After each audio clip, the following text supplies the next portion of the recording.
Well, like I graduated from Centennial, but look now. So, man, you never know. Do you have any plans for the summer?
Okay, so maybe I should start talking, and then people will be joining us.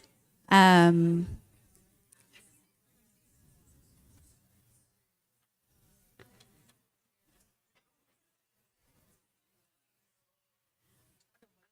Hi, guys. Okay, well, um, I have the pleasure to introduce our second guest speaker for today before we break up for lunch. And that is AGANA. And I'm hoping AGANA is somewhere that I can't see. Hello, AGANA? Okay, so let's wait for a couple of minutes then.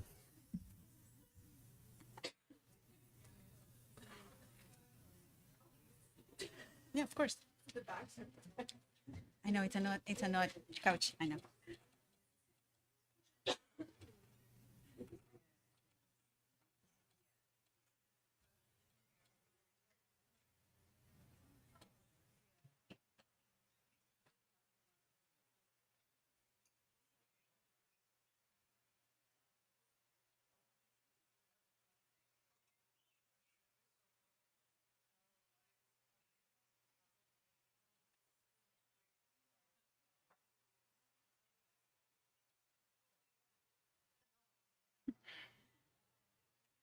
If I were a professional performing arts, like person, I would entertain you now, but it's not the case.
It's all good. It's all good. No rush.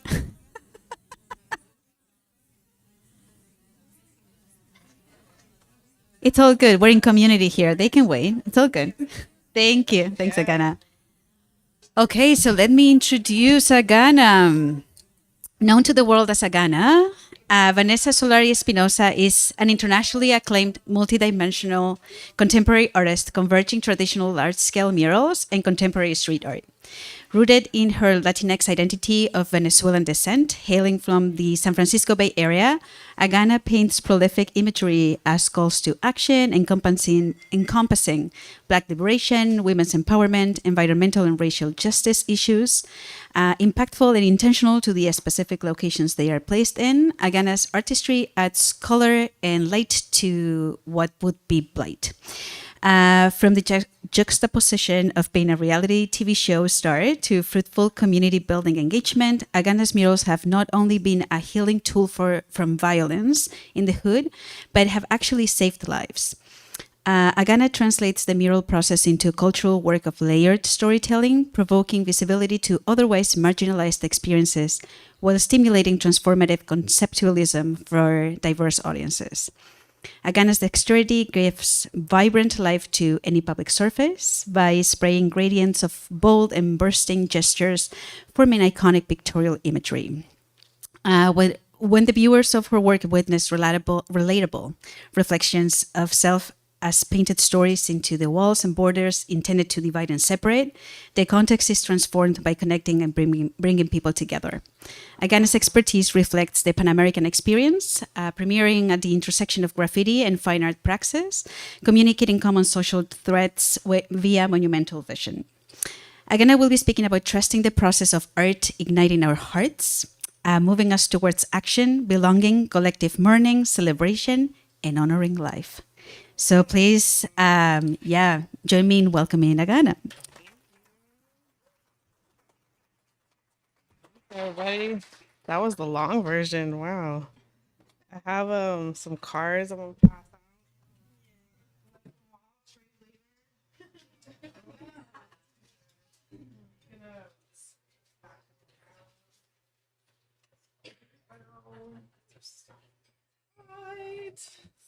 Thanks for having me. Dope. Okay, so my name is Agana. I go by she, her, hers, they, them. I identify as two spirit. Yeah, I'm American born, Venezolana.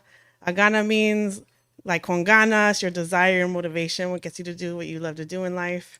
And it's also a path of Yamaya and Yoruba and Santeria. It also is the capital of Guam, and it means spirit in Samoan. So it probably has more meanings I don't even know. But the more I know, the more I find out about it. I'm part of three crews. The first one is Ex Vandals that originated in New York in the 70s before I was even born. The second one I got into is Few and Far Women. We're the largest female crew, 13 years deep. And then TDK, the Dream Crew. And I'm really into Dream. He was murdered 21 years ago, but basically, he was one of the first graffiti artists to put political messages into his pieces, such as free all political prisoners, different subjects like that. So this is a piece I did for Dream. And I'm from Oakland, from the town, Bay Area, represent. I'm really into life and death and what connects us all. Um, Basically, you know, my my mom died when she gave birth to me, and then I almost died when I gave birth the first time. So I feel like birth is kind of the closest moment between life and death. And every time we paint a wall, it's kind of like we birth a mural, and it takes on a life of its own wherever it is. So and my birthday's on Dia de los Muertos, so like I'm born on Day of the Dead. Like it's all like life and death all the time is my thing. And this is me back in the day in Venezuela. I've never even shown these to nobody. But started with watery paint, painting in train yards, painting whatever I could with whatever I could get a hold of. And these days we got the nice paint, so that's cool. And yeah, I just loved going to like neighborhoods that my family didn't want me to go to and like painting stuff they didn't want me to paint, rebelling out. This was my first graffiti battle. Basically, I got in trouble for painting in the streets, tagging my name up. I was all about, getting my name up. I wasn't really thinking about like the deeper meaning behind it. And I had to do community service, but then I found a visual element, basically a restorative justice crew that Estria started, where he would take graffiti artists that were young and like teach them how to put political messages in their pieces. And I didn't know what I was doing. I was spraying all over the place, and I thought that my piece was really fly, but I did not win. And I asked them why, and they were like, "Well, your homie had more concept, more of a message with the yin yang and the balance." And I was like, "Oh, so it's not just about painting something pretty. I get it." So they really trained me to like, get a wall, how to get paint, how to work with the community, how to work with other folks. And so that's what I love to do. This is the Brava Theater. It's a 100-year-old theater, focusing on women, non-binary folks. And this is one of the first murals I painted on it. I've painted the whole block since. And yeah, I'm just all about celebrating, mourning life and the process. And that's my jam, bringing in cultura. Um, and because I'm all about life, I painted my kids here and each one teach one, and then put like different movements in the calavera's face.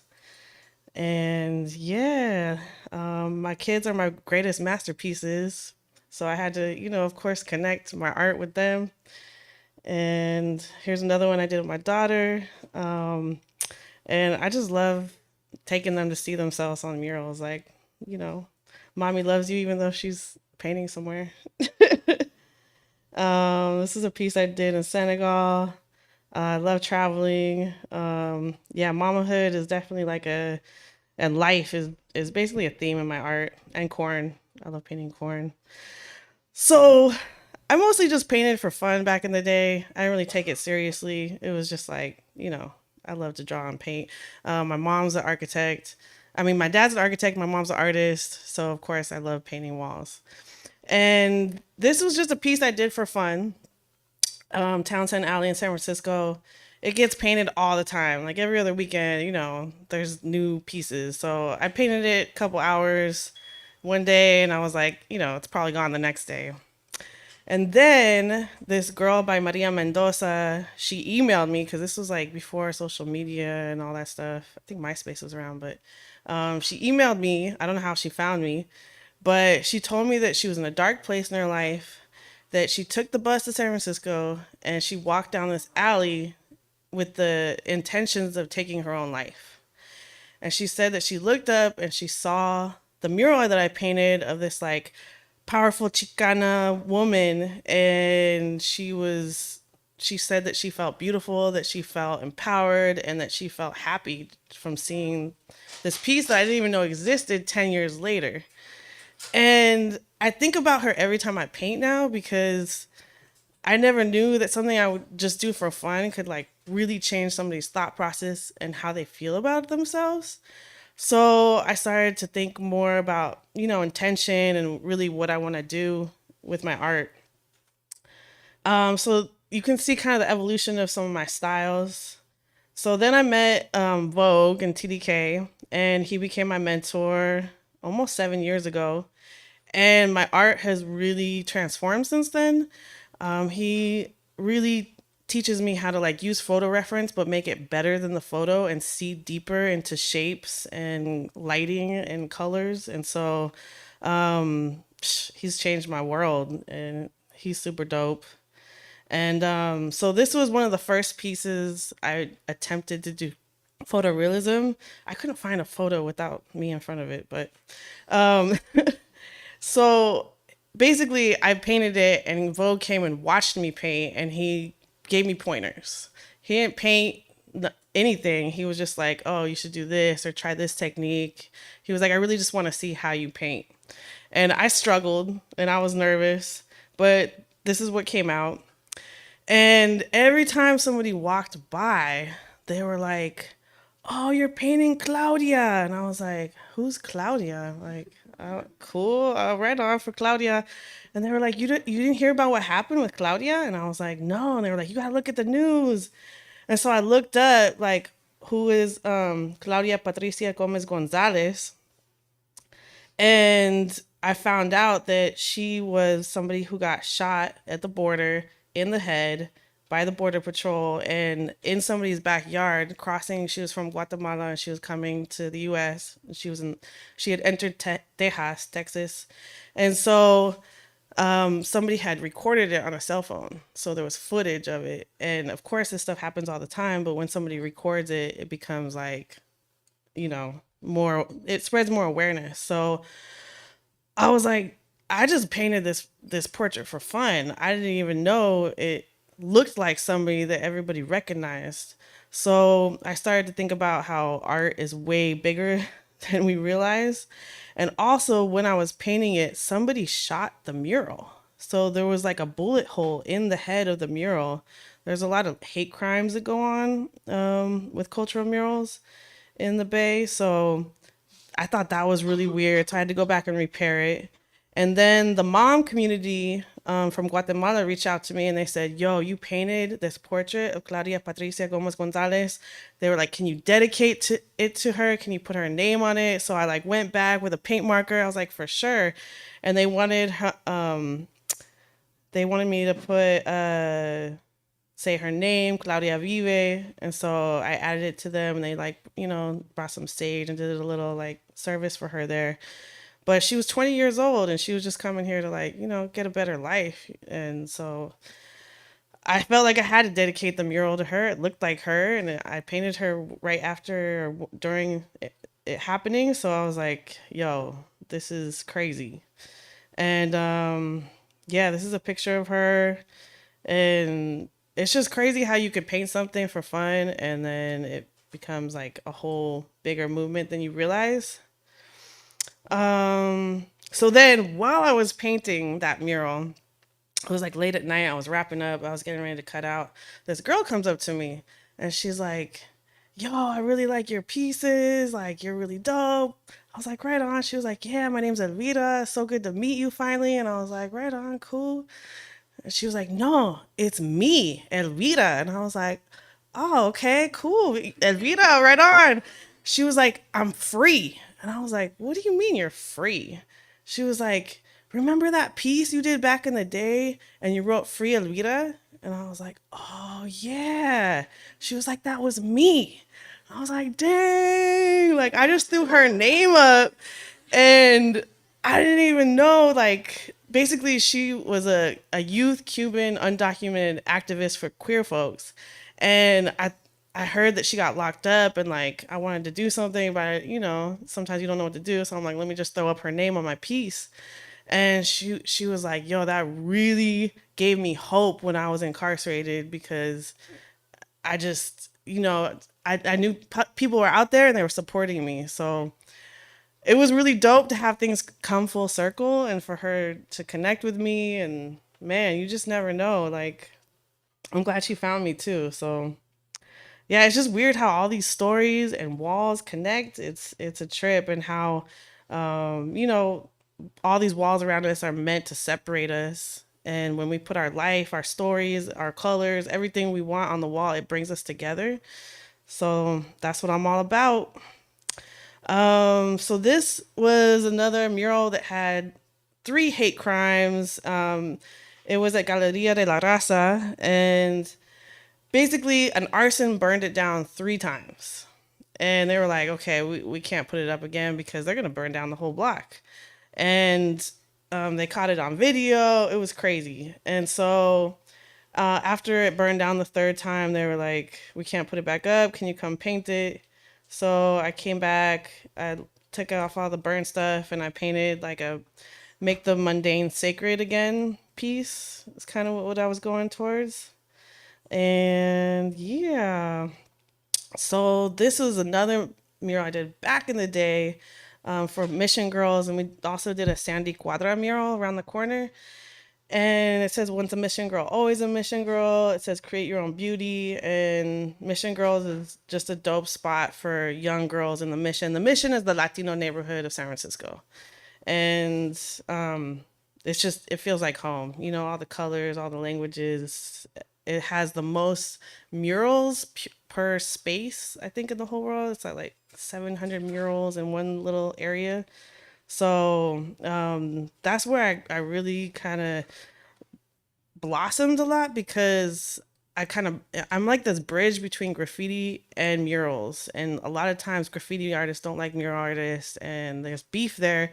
So I really try and bridge the gap and bridge the cultures together and kind of combine muralism and graffiti. And so this was old school, it was super iconic, people really loved it, and then they tore down the building.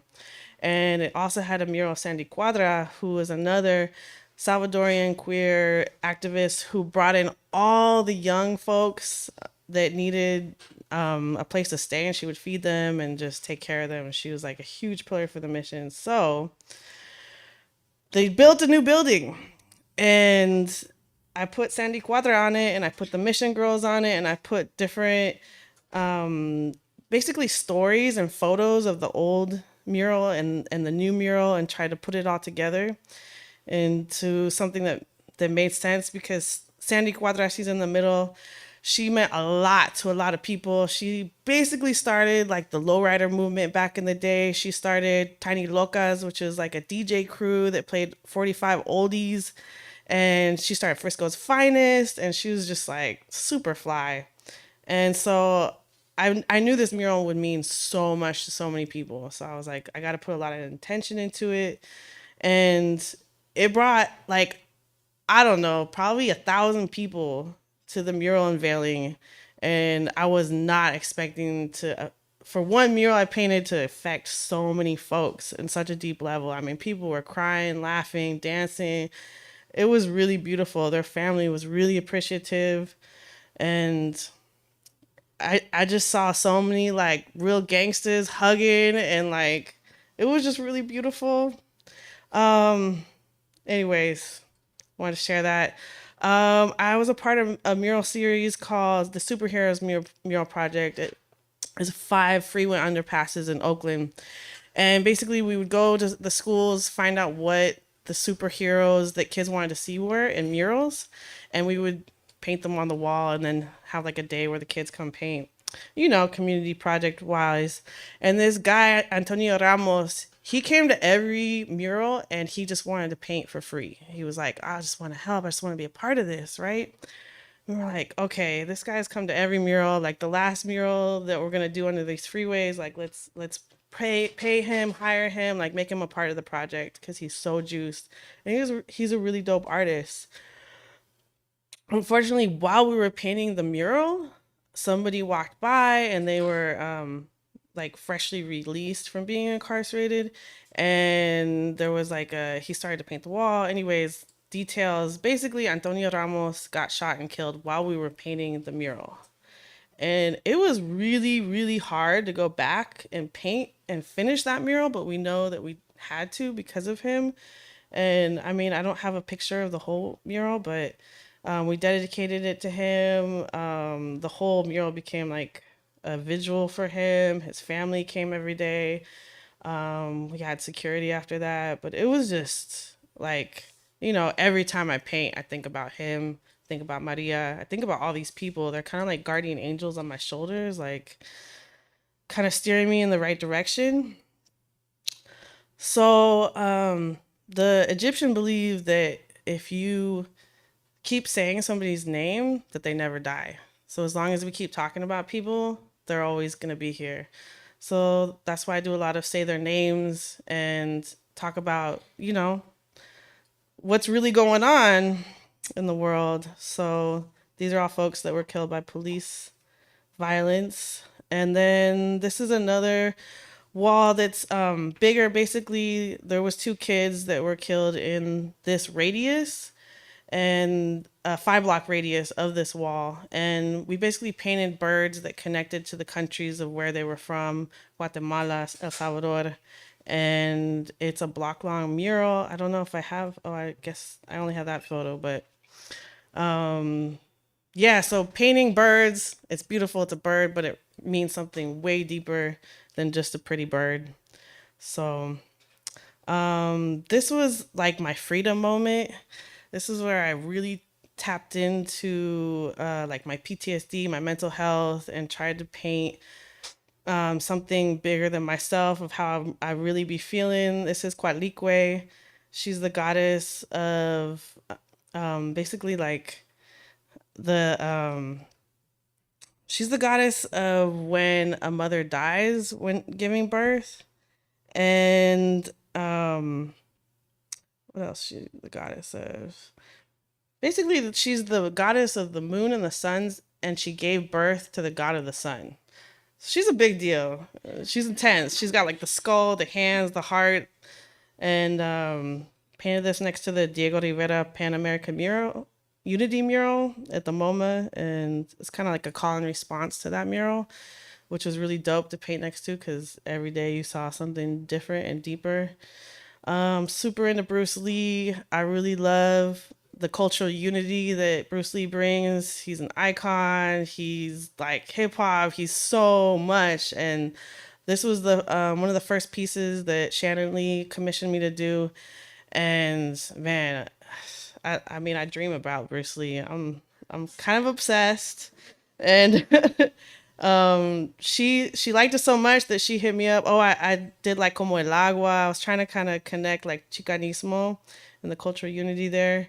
That she hit me and Vogue up to do a mural on the outside of the Chinese Historical Society Museum of San Francisco.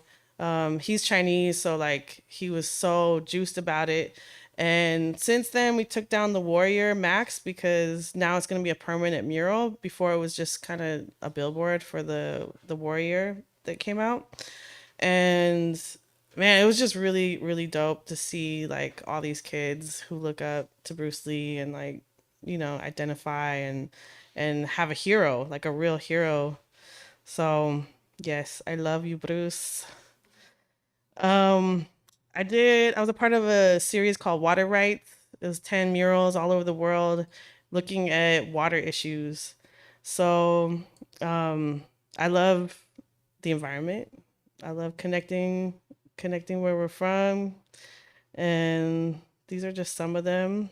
Also, yeah, we did Oakland, El Salvador, Colombia, the Philippines, a lot of spots. I love painting about water. This is a different one. This was for the Pangea. I also did started doing ground murals. This is all like tempura paint made with eggshells, so it's temporary. So you get the flick and you bounce, and it was a trip painting on the ground, because you can't really like step back and see what you're doing. And I was also pregnant at the time, so I couldn't bend over. So I had like squirt bottles of paint, and I was just like sketching with squirt bottles. It was really fun. And good thing my homie got this drone shot. I don't know why there's somebody sitting right on it, right when he got the shot, but it's kind of cool because you can see the perspective a little bit. Um, but yeah, this one was about oil and fracking and protecting the sacred. And this is another like, earth goddess mama. This was my second attempt at painting photorealism in Sacktown. And then I was like, you know what? I'm gonna start painting people I love and taking my own photo reference for it. So that's when I started. This was my tia. She's like a telenovela star, actress, jewelry maker, super inspiring to me growing up. And so I painted her in Miami, and she got to see it for the first time. So that was really dope. And yes, I feel like painting people you love, you just put more love into it because you're like, oh, I really love this person. And this is my Carnaval group, Fogo. Carlos Aceituno was the leader. He passed 7 years ago. So this is like paying homage to him. It goes around the whole block, but this is like the one photo I have of this side. And yeah, they're all folks that are part of the movement and keep the legacy alive that I work with. So just want to give them love. And then we like everybody that worked on it kind of came and signed our names in the clouds. So bridging the graffiti and the mural world together. This is Jean Malasain. She's a dope Samoan filmmaker. Like her films make you cry. Like she's like, yeah, I'm doing it right, I'm making you cry. And we came up with the quote, "We're here to help each other's spirit grow." And that's somebody else that really inspires me. And I'm like, if I can do photorealism, I could do anything. And so, still working at it, but it's fun. This is Vanessa Sanchez. She is all about, she has this group called La Mezcla, and they're all about the Pachuco Zoot Suit movement. Cause like back in the day, like the Pachucas had a big part of the movement. And so she puts on these dope plays with like the tap and the Pachucos and the big hair and like, man, I freaking love her. So this is on the Brava Theater. We painted 10 people that work at the Brava Theater so they get to see themselves come in and out every day. And I like painting people that are also alive because I like giving people their flowers while they're here. And I think I just got a little burnt out on painting people that weren't here anymore because it's like taxing emotionally. So I was like, you know what? I'm going to paint alive people. So yeah, getting into taking my own photos and painting my folks, of course with consent and giving them lots of flowers. This was B Girl Daye in Chile. I got to paint her van recently. That was fun. And then those are like the flowers from Chile that like only bloom very rarely and they're like turquoise. I was like, dang, those are sick. Got to put those in there. Um, Another homegirl I painted. She's a really dope rapper. And this is at Patreon in the city. This was in Colombia recently. I only had a couple hours for this one, so it was a quickie, but it was really fun because I got to paint with a bunch of really dope girls down there that are like really up and active in the graph scene. This is at my old job where I used to work, and they got a new building, so they hit me up to paint the new building, and basically the kids designed it. They were like, we want Afro puffs, and we want galaxies, and like gave me a whole list of ideas, and I'm like, all right, cool. Let me see how I can condense all these dope ideas, and they're definitely like a safe, brave space, so they want to have include everybody. And this was like I got the cultural unity with the huipil and the dashiki, and like put love in the earrings, and the signs at the top say pride, purpose, Black Lives Matter, rise up, and AIDS, which is why they have the ribbon is like, get tested and keep the awareness going. This is something I painted with my mentor Vogue.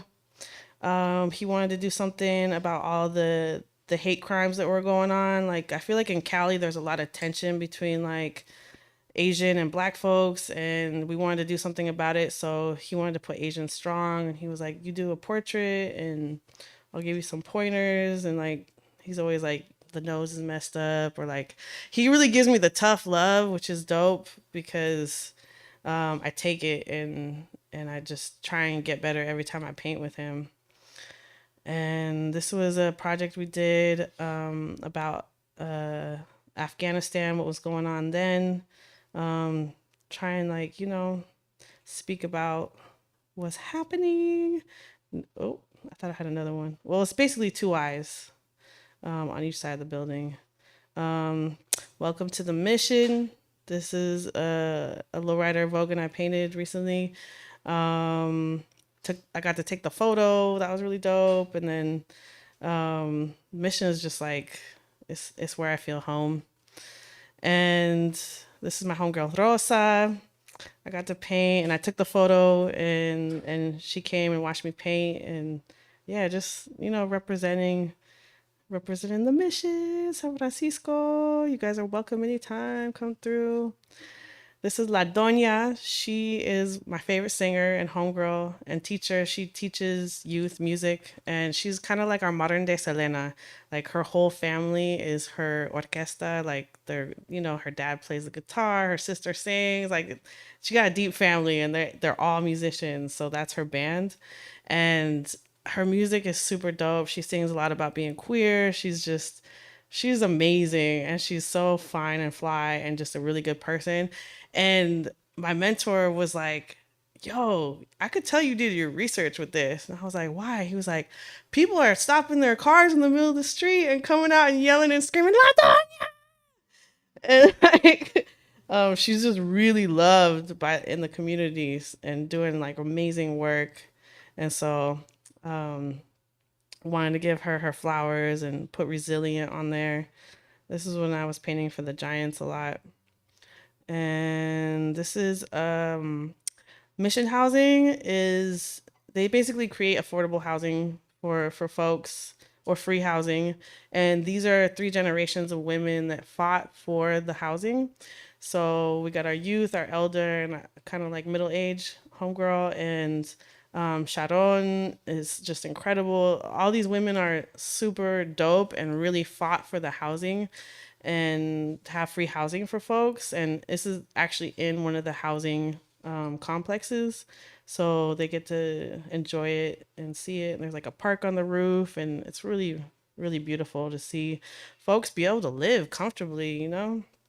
It's important. Like, basically, all of our, like, we all have the same needs. We all have food, water, shelter, but love is like most important one. Like when a baby cries, we don't know what they want, but it's usually food, shelter, water, or love, and love is just then we like. Anyways, next thing, project. So now I'm doing a lot of schools. I work with Steph and Aisha Curry with the Eat, Learn, Play Foundation in Kaboom, and we basically get the ideas of what the kids want to see at their school.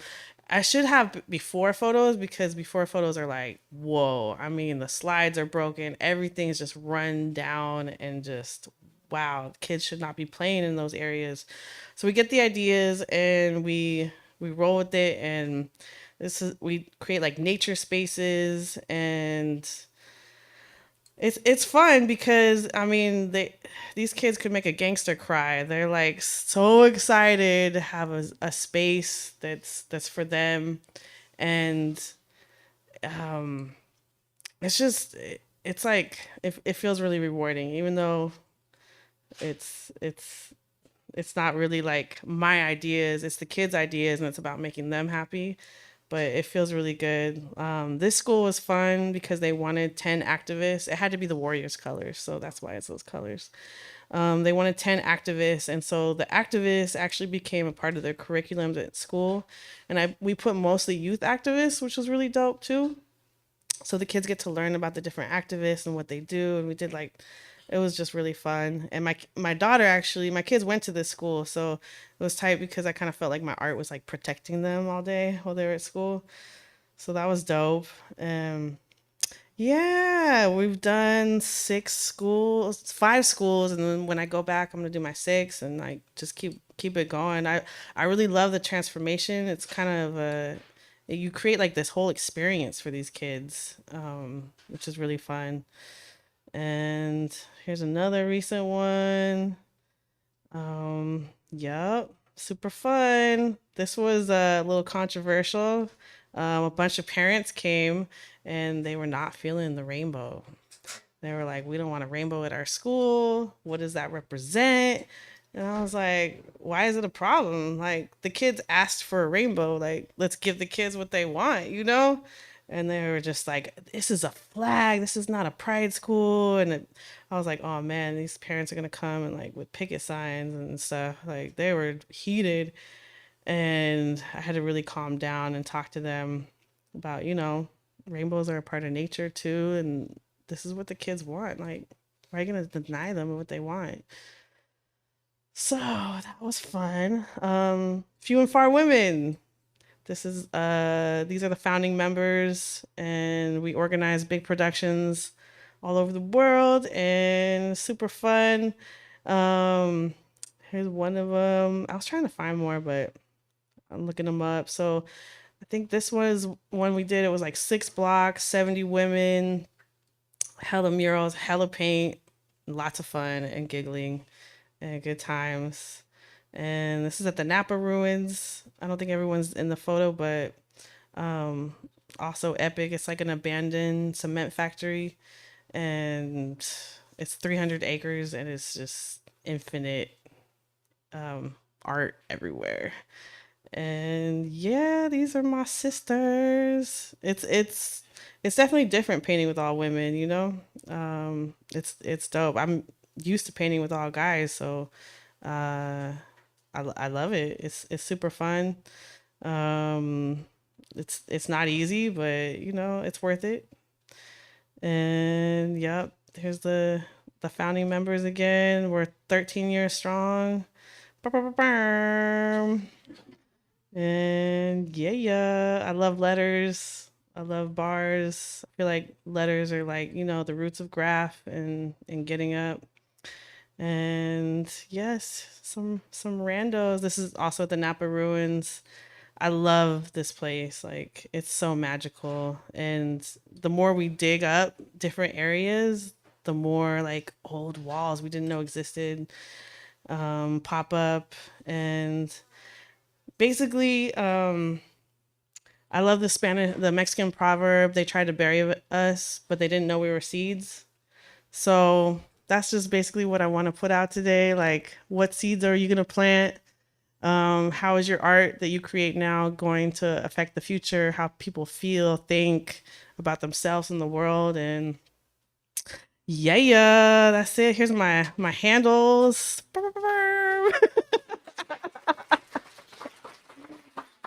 Thank you. Thank you. Thank you. Appreciate y'all. Yeah. Some questions. Oh, questions. Question. Oh, yeah. Yeah. Any questions? Yes, here. Oh, thanks. Oh, thank you.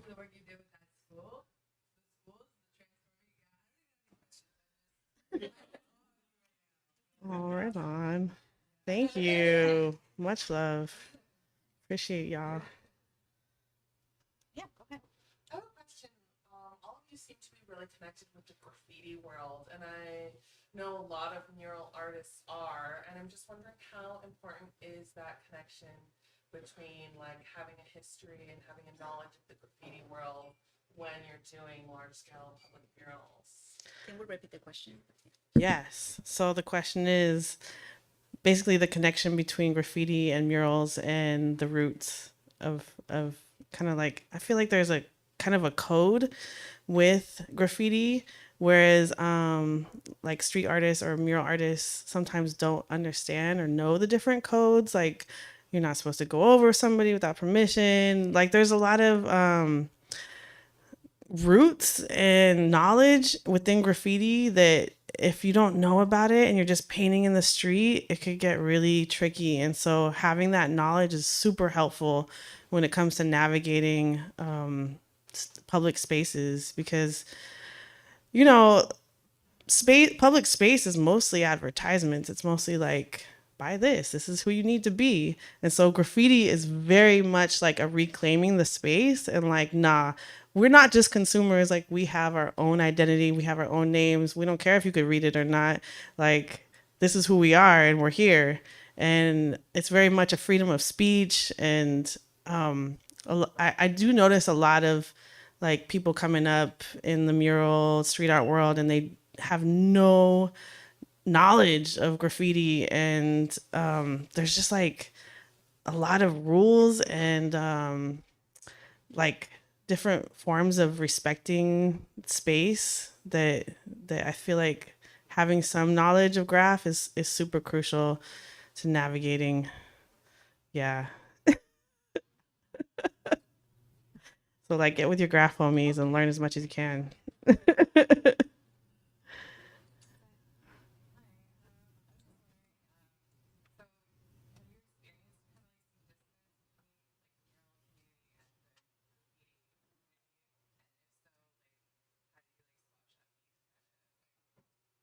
Yeah, so dissonance between the mural and the graffiti community. So a lot of times a mural will get hit. A lot of the mural artists were graffiti artists before that I know, but sometimes they aren't. And so when a mural gets dissed or tagged by graffiti, a lot of people will hit me up and they'll be like, "Do you know this writer? How can I get in touch with them so that they respect the piece?" Or there is a lot of like intense uh, beef going on, but I think there's a lot of solutions that maybe we haven't even figured out yet, where we can kind of connect the cultures, because I mean it's just like a tree, and there's all these different branches within the public art, and graffiti is just one of them, murals just one of them, and so there's definitely ways we can connect them. Like sometimes, if it depending on where I'm doing a piece, if it's a really big wall and it's in the hood, I'll make sure that on the bottom of the wall I'll get all respected graffiti artists to hit the bottom so that nobody touches the wall. And then I'll paint whatever needs to happen on the top. Like I think the Birds of the America mural had that, where it was all birds on the top and then the bottom is all like respected graph writers. And then people will see that and they're like, oh, okay, cool. We're not gonna touch that wall, because like if they know anything about graffiti, then they know like you don't go over somebody, especially somebody you respect. And if you do go over them, it better be better than what was there before. But uh, there is kind of like it starts to become almost like a battle on different walls, where it's like people going over each other, but it's also like a call and response, and it's a part of it, and everything's temporary, and it's actually kind of interesting to me, how it connects and disconnects, and how it's all kind of the same thing. Like everybody's just trying to get up, but like it all has different messages behind it. So how can we like come together? And everybody here might have some dope ideas of how we can connect them together. Like you have a mural, and then you have like a free tagging area, because like in the city, a lot of people hit me up because their building or their small business will get tagged, and then they'll get a $500 fine like every month from the city if they don't get rid of the tags. And they're like little mom and pops, so sometimes they have to shut down. So then they hit me up like, yo, can you come do a mural? And then I'll come do the mural, and then people will stop tagging. So also, I think coming from the graffiti background, and if I do paint a mural, then people kind of understand or respect it more too. So yeah, it's a good, interesting dialogue, and I like talking about it. So like, I want to hear your guys' ideas too, because everywhere is different. So yeah, that's a really good question. Let's talk about it. Cool. Tight. Oh snap. Sorry. Yeah. Did you work, or I was thinking of you and motherhood and how that affects your career going forward. Mm, You, I don't know. What definitely. So when my mom had kids, she stopped doing her art. And I could tell how miserable she was because she wasn't doing her art. And I was like, that's not going to be me. And it's kind of like, in the airplane when the mask falls and they say to put your mask on before you put on your kid's mask. It's like if you're good, your kids are good. So I know that if I'm doing what I need to do to be happy and like to feel fulfilled in life, then my kids are going to be even better. So it's definitely like a balance, and I have to really do my time management way better than I ever did before, because I got to balance like when I'm with them, I'm giving them my all my attention, and then when I'm like working or doing painting a wall, I'm like that's what I'm doing, like a really hyper focus, like tunnel vision. So really being like more present with whatever I'm doing, it's kind of helped me really prioritize life. Um, I'm also a newly single mother of two kids because the partner passed away recently. So it's even more pressure of like, okay, I'm my only parent. I'm their only parent. So like with the La Doña mural, I actually fell 2 stories off the scaffold that collapsed, and I had a near death experience. And so now when I paint, like I'm like more vigilant about safety. I still do some tagging and bombing, but I'm like extra cautious and precautious. Like I gotta make it home. So I think all these experiences have just made me be way more intentional about what I'm creating, when, how, where, and putting my all into everything that I do, and really being in the moment. Yeah. Your messages changed by being or becoming a mom? Like, have you softened your edges or have you, Have my messages changed since being a mom? I think I still want like come hard, but maybe less sexualized things sometimes. But I love sex, so I'm into that too. So, um, yeah, just that's a really good question. Yeah, I don't know if it becomes softer, but maybe like painting things for more than just myself, like kind of sacrificing what I want to paint sometimes so I can make other people happy, but also like I don't want to be a people pleaser, so I got to really go back to like what's going to make me happy too. So kind of finding that balance is crucial. I'm gonna reflect some more on that. It's a good one. I knew you were gonna come with the heat. You had a question? Yeah. I didn't see another one. Who was well, I was actually wondering how you've seen like the evolution from when you started until today. Like how has street art murals changed within the places and the communities that you live?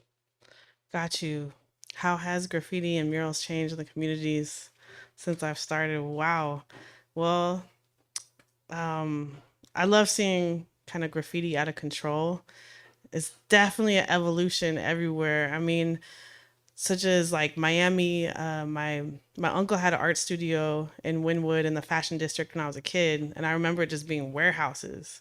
And I go back every year for Basel, and it's like every year it's completely different. There's like, where'd that block go? Like, there's a new building over there. Like, dang.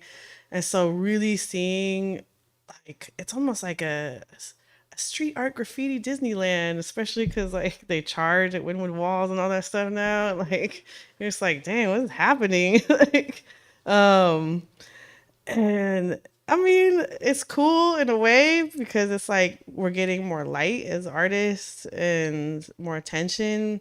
Um, yeah, and you see brands definitely like using more edgy art for to sell their merch or whatever. So, um I mean, like some people call it selling out, but you know what? Somebody's going to do it. So, I mean, you might as well take the opportunities too if they come your way. So, I ain't mad at nobody for accepting some opportunities. So, um it's interesting.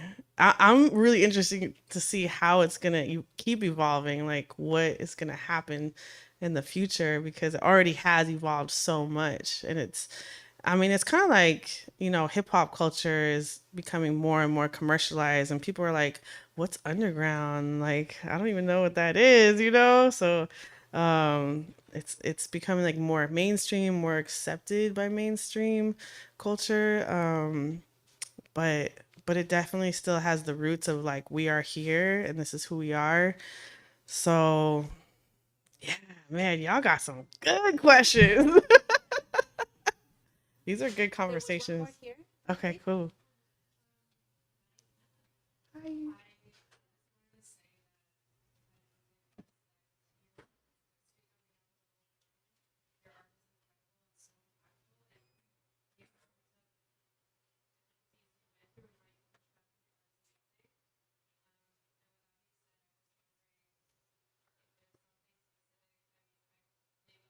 Kids or many factors that keeps you going and inspires you when you feel a little bit burnt out?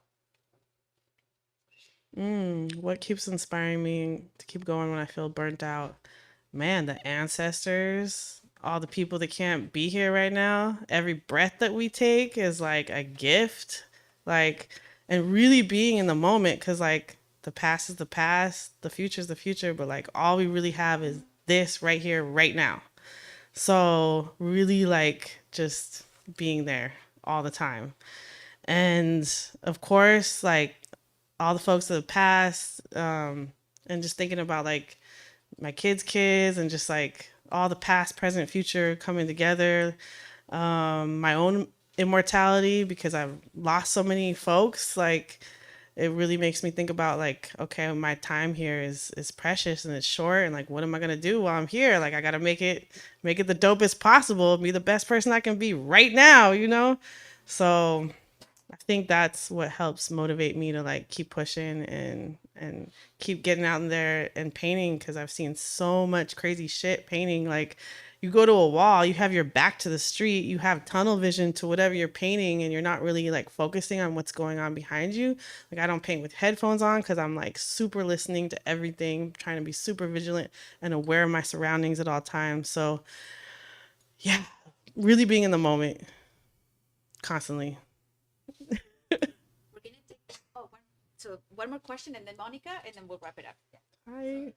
I guess keep like playing off the same, like the being in the moment thing. I feel like in this day and age, it's harder and harder. There's so many distractions out there. Yeah. But I feel like you have evidently like an inherent gift, and it seems like there's things like channeled through you, some of like these visions and things like that. I don't know if this is too personal or whatever. No. I'm just wondering if there's certain practices you do, like say rising with the sun, eating healthy foods that just helps you to be more grounded and present, you know, like and also kind of to channel those kind of visions and things. It's like you're evidently tapping into things, you know? And I feel like I do that with poetry, but sometimes I feel like clouded and rushed and too vigilant. So I don't know. And then personal tip is just like, is there just some kind of like tips that you would give an artist to be more grounded, like grounded and kind of like fluid and like open to those sorts of like messages or visions so that you can continue to like offer the medicine that you're giving to all these communities? So beautiful. Like, Man, how do I even sum up that question? That was a good one. So, like, how do you get more grounded and be present in the moment, basically? Yeah, like tips. Um, that's awesome. I mean, basically taking off your shoes and putting them in the ground is like the best way to get grounded. Like we don't actually touch the ground very often. Like even making a garden and touching the soil, like you get all these minerals in your hands that actually like make you happier. And actually, yeah, so taking off your shoes and touching the ground for like at least 10 minutes a day is a really good way to get grounded.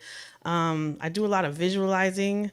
I like to go to a wall and just kind of hang out at it and almost see the world from the wall's perspective.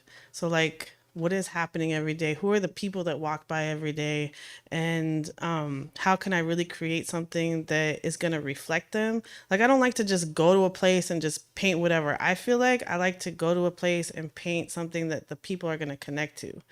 So, like the Brava Theater has windows inside of it. So sometimes I'll even go into the theater and sit at a window and pretend like I'm the wall and like watch everything. Like, I know it's some weird shit, but um, yeah, because I love to paint porn. I mean, porn. I like porn too, though. Because I love to paint porn. Next series. Uh, I've just, corn is like this sacred medicine of how recipes and history have been passed down from generation to generation. But then it's been, Monsanto has like genetically modified it, and now it's like cornstarch and corn syrup and all this processed crap that's really bad for our bodies.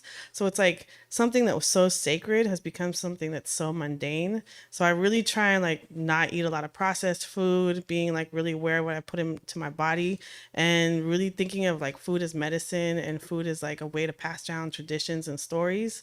And so that's something I'm really into too. That's why I paint a lot of corn. And yeah, corn. Really dope questions, y'all. Shout out to Faya Bruja for bringing me out. Faya Bruja, gracias. And everybody, Marta.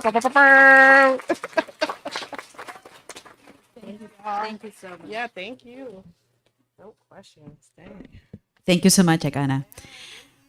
Okay, it's time for lunch. I'm sure everyone's hungry. So, like if you go to like the kitchen area there in the back, like all the food has arrived. We're all good to go. It's all like lunch boxes.